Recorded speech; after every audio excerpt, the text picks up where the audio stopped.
Welcome to Transformers, the podcast about how business people and policymakers are creating a sustainable future. I'm your host, Kai Embren. My guests today are Elizabeth Kolbert and Per Larshans.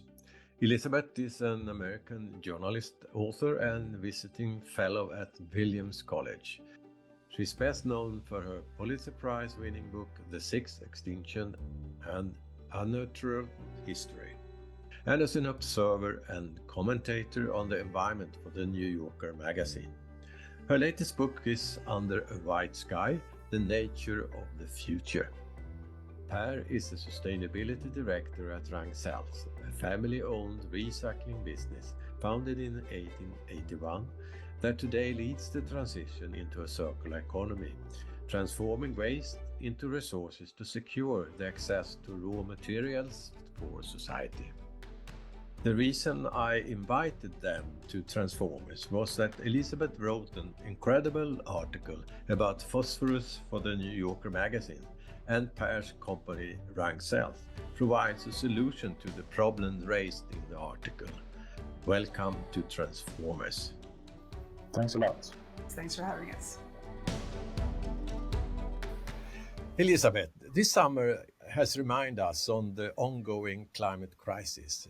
What is your reflection as a journalist? Well, it's been a very grim summer all around the world. We're right now in the U.S., sort of multiple weather/climate related disasters unfolding, in real time. I think, it's, to use the terrible cliche, it's a wake up call. Is anyone waking up? I'm not convinced, unfortunately. The article that you wrote in the New Yorker, Phosphorus saved our way of life and now threaten to end it. It's a part of the climate crisis. Can you explore your findings in the article, which is based on two books that you will mention too? Yeah, I mean, these were books that looked at, I suppose you could say, an appreciated element of modern life, which is phosphorus. We depend on it, phosphorus fertilizer, for, to feed now 8 billion people on planet Earth. Phosphorus is a very interesting element, I guess you would say, and phosphate-rich rocks, which is where we get this phosphorus fertilizer from, they're only found in certain select parts of the world, and the vast majority of them at this point right now of the known reserves are in Morocco, and are mined under, in some cases, pretty bad conditions. So it's a kind of politically complicated situation, and geopolitically complicated situation, but it also has many people worried on both sides of the equation. One, do we have adequate supply of phosphorus to take us into the future? And two, what happens when that phosphorus runs off our fields and into basically waterways, either freshwater systems or saltwater systems? It has a tremendously deleterious effect. So we're really changing, in addition to changing the carbon cycle, which is the cause of climate change, and the nitrogen cycle, which is creating these huge marine dead zones, we are changing the phosphorus cycle very dramatically, and that also could have potentially very dramatic consequences for the entire planet. It was a little bit of a wake-up call when I read the article. And Per, what was your reaction? Yes, I happened to read the article by myself in New York because I was there moderating a session at the UN Water Conference about phosphorus. And I totally agree. And the problem is that the world doesn't really understand the consequence of this unsustainable way of dealing with the phosphorus. Today to be honest, we are flushing it into our rivers. And it ends up in our lakes and then, of course, in our oceans. And not even the Atlantic is big enough to cope with the phosphorus waste. It was obvious this spring when the algae bloom in the Sargasso Sea was bigger than the US is wide.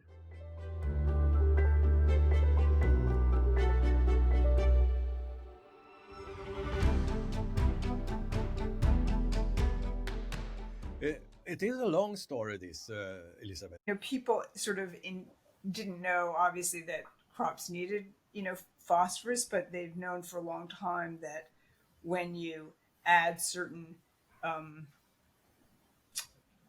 soil amendments, let's call them that politely, the crops do better. And one big source of phosphorus historically was bird, poop, guano, which comes from the word in Quechua, from South America, the South American indigenous language, and one of the first Europeans to see that the indigenous people were using this guano was Alexander von Humboldt, who came across shipments of guano when he was in Peru, all the way back in, I think it was 1804. And took some back to Europe with him, and that set off a sort of chain of events. It has been also some influence from the political sector to intervene and regulate this type of trade that has been developed. Yeah, I mean, there's something called the U.S. Congress in the 1850s. There was really a guano craze that sort of erupted, I suppose, when people realized that guano, once again, they didn't realize it was a good source of phosphorus, but they realized it was a good fertilizer. And American farmers wanted to get their hands on some. And the U.S. Congress passed something that's known as the Guano Act. And it just said, you can seize, any American citizen can seize an island. Guano tends to build up on these islands where seabirds are roosting and pooping a lot. And any American citizen could seize an island for the purposes of taking its guano. And the Americans seized a lot of islands this way. Most of them have since subsequently been, sort of handed back to the nearby countries, but some remain in American possession. For example, Midway Atoll was an island that was seized on behalf of guano, even though I don't think it actually had a lot of guano.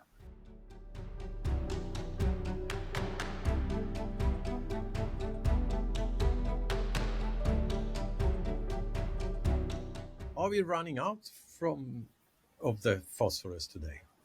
Well, that's a subject of heated debate right now. In the current moment, some people say, some experts say, that we could have reached peak phosphorus, or we're going to reach peak phosphorus in the not too distant future, where actual, the rock that you mine, we've sort of mined out the best stuff, the most concentrated sources of phosphorus. We're going to be mining rock that's less and less, got less and less phosphorus in it, and we're going to have to mine more and more of it. So some experts argue, we're already looking at a shortage, and others say no, it's quite a long way away, and new sources are being found. So I don't think that people should panic that we're going to run out of phosphorus. I think a much more immediate problem is, and we're seeing this already, very serious impacts from dumping all that phosphorus onto our fields and letting it run into our waterways. So where do we find the phosphorus today? The big deposits are in Morocco and in the Western Sahara, actually, which is a disputed territory that's held by Morocco quite probably illegally. But I just read the other day, and I'm not 100% sure it's true, that there's been some new deposits found in Norway. Oh, I see. Okay, that's more closely to Per. What do you say about that? Well, I think it's the same, I would say. The origin of the phosphorus in Finland, or more or less the same as you have in Sweden. So it has been known, but the thing is very deep down. The cost to mine that phosphorus, both out of a money perspective and a sustainability perspective, meaning the impact on the environment, will be huge. So I doubt that they easily get the permits. We do see that the cost for buying phosphorus increased even before the Ukraine war. We know that China closed their border of phosphorus in 2021, and that created directly an effect for Sri Lanka because they were supplying phosphorus through their state budget and handed out the fertilizers to the farmers so they could produce food. But suddenly the state couldn't afford it anymore. And now I think this is the first, I would say, victim of the challenge we face today, how we are managing the phosphorus. The social disorder in Sri Lanka is now for real. Their economy is really very bad due to this food crisis. And the consequence of not using phosphorus in Sri Lanka and natural fertilizer was a cut in half in food production. Elizabeth, you wrote in the article also about the consequences in US, and you went to see how you have people in activism of pea cycling. Can you tell more about that? Yeah, so we, just like, birds excrete a lot of phosphorus, so do we. What most of the phosphorus that we consume in the course of just eating these crops that have been doused in phosphorus, we just excrete that again, and a lot of it, the majority of it, comes out in our urine. And so I went to visit this basically nonprofit group that's trying to push this idea of pea cycling, where you would recycle pea and use that as fertilizer, liquid fertilizer, and that's phosphorus and nitrogen both. We are excreting a lot of phosphorus and a lot of nitrogen, and both are essential nutrients for plants. And why are we just wasting that? I think it's a very interesting idea. The logistics turn out to be complicated because pea is quite heavy. Most of it's water, so that is a logistical challenge. But as a fertilizer, it's extremely effective.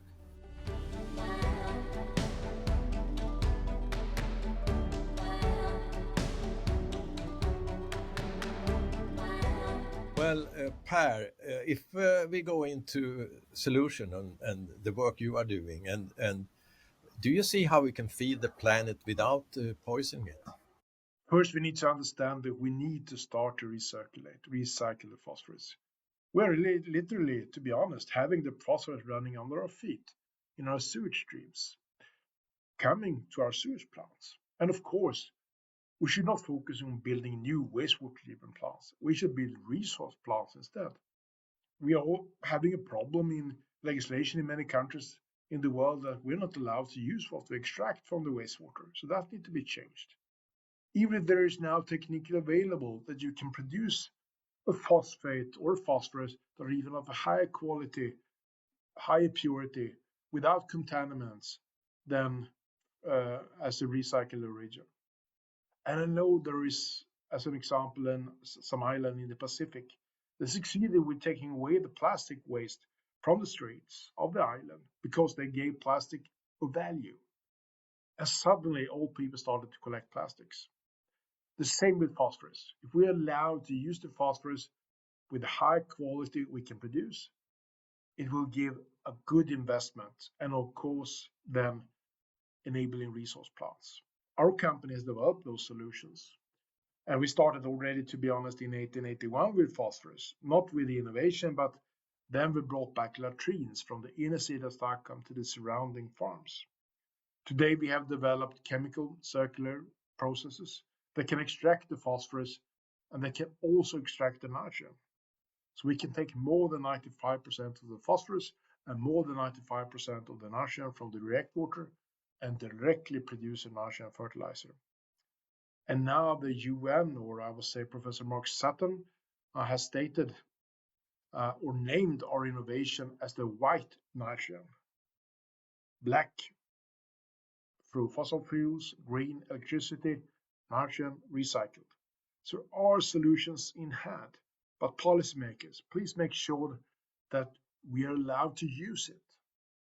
When you wrote the article about solutions for the way further on. Well, it's a really difficult problems. Certainly, recycling human waste is part of everyone's sort of playbook of how you could recover some of this phosphorus and nitrogen before they hit our aquatic systems. But I should also mention that a lot of phosphorus and nitrogen are being excreted by animals, by livestock. So then we have, a tremendous problem there. That waste is not running through sewage treatment plants for obvious reasons. And how are we going to, deal with that?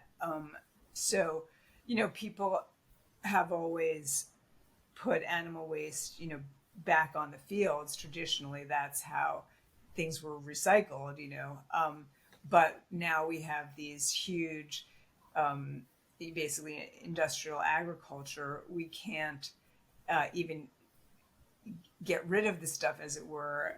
It's being produced in one part of the world where maybe it could be used in a different part of the world, but as a result, it's just being sort of mishandled often. And even though there are in many parts of the world, and in many parts of the world I'm sure there aren't. In the US there are, laws that supposedly regulate, how you are handling the waste from these huge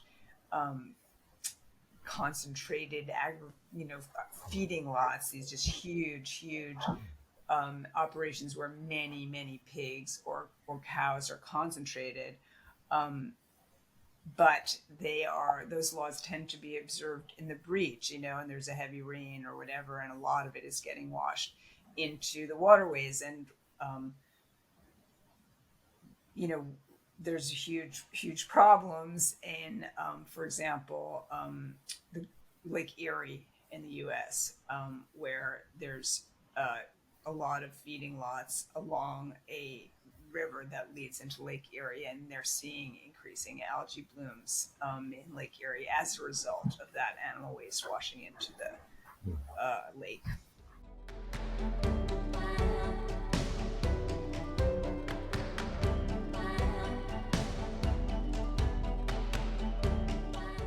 So we talk connected to the food system for the future, and it also involves a system thinking model. Or how do you build the system there, involve all these stakeholders to find a common ground, how to find solution?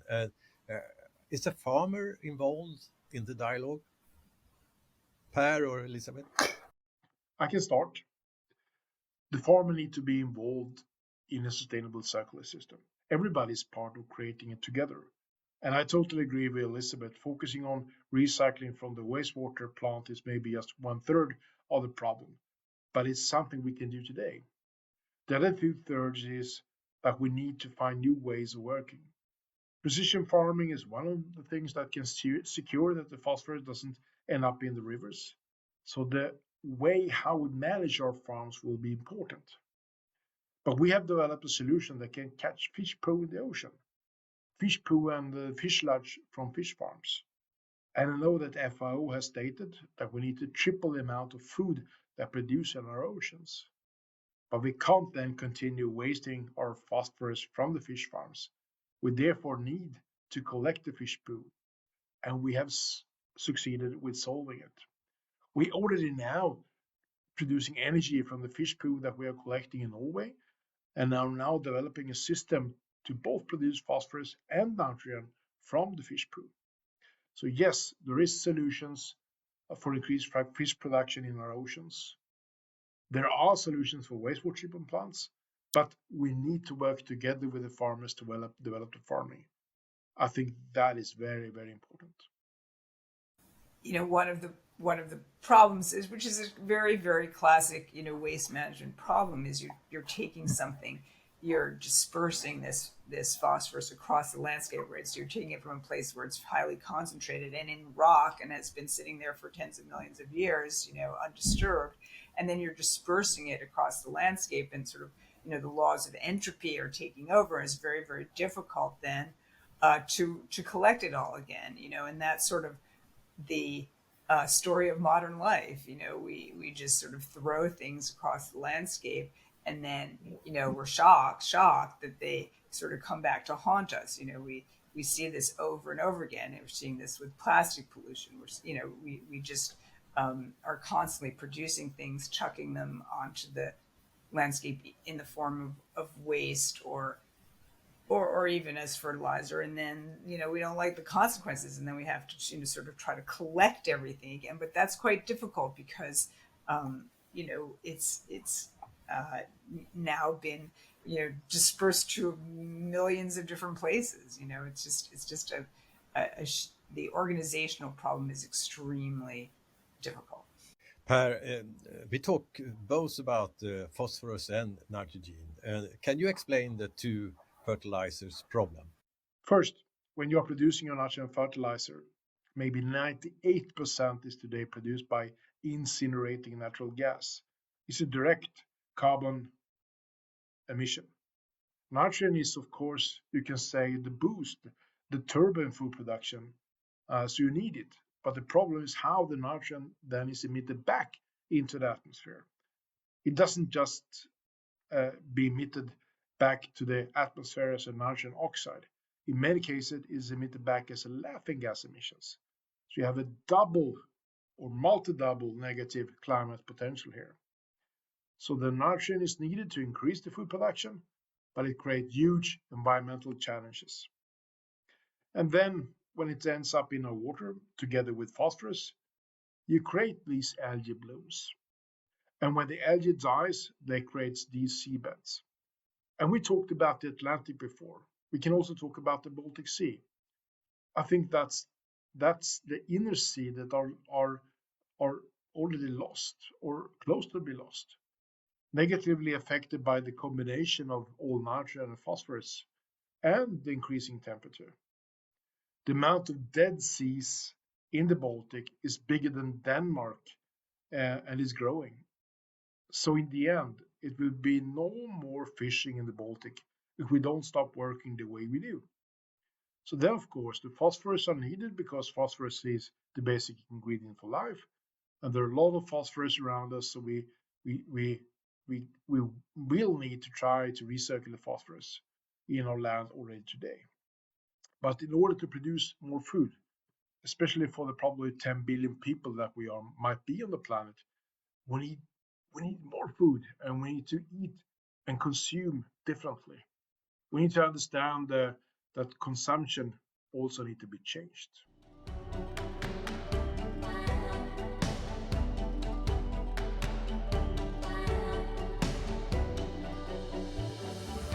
When you talk about solutions, Per, and how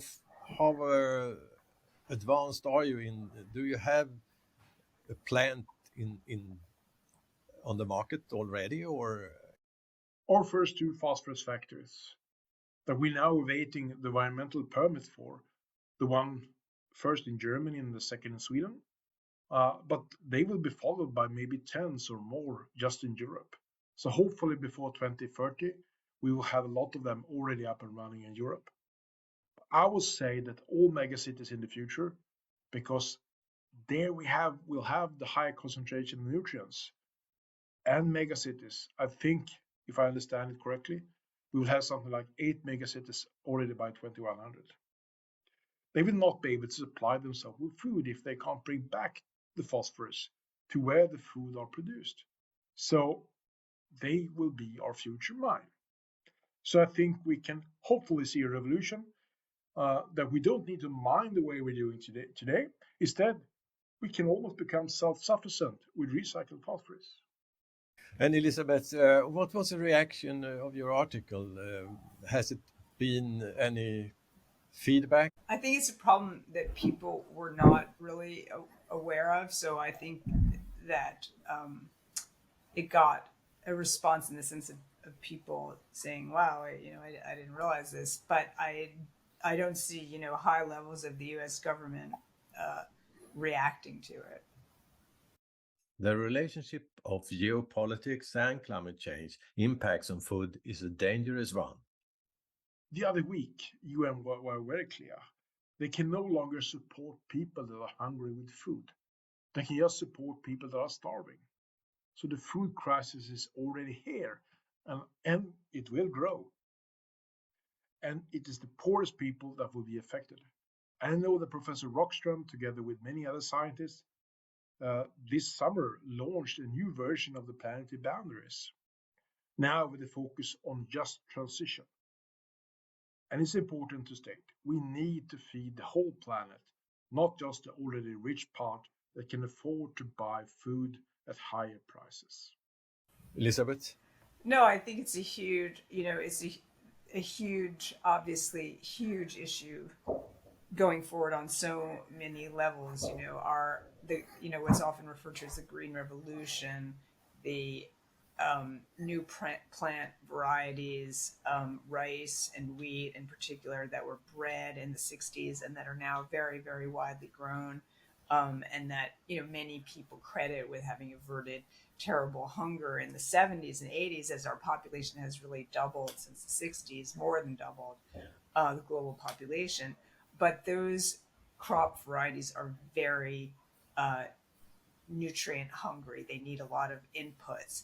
And this has created also, many people would argue, this sort of two-tiered economic system: those who can afford the inputs, those who can't afford the inputs. So, looking forward to feeding a world, as Per said, of quite likely, quite possibly 10 billion people, we need a pretty radical rethink of how we do things. Now, who is doing that radical rethink, and how you implement changes that many very smart people would agree we need? That is, that becomes this geopolitical question that becomes even harder to answer than some of these scientific questions. Thank you, Elizabeth and Per, for today's talk in Transformers. Thank you. Thanks a lot. Thanks a lot. I will continue the discussion of the topic of food production, the use of phosphorus and nitrogen here in Transformers. Stay tuned.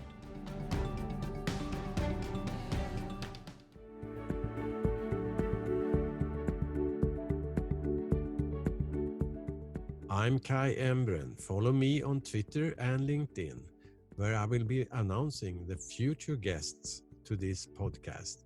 And you can expect about 2 programs a month. And each guest has a unique story of making business and society sustainable. So find out more. Visit my homepage, kaiembren.org. Thank you for listening.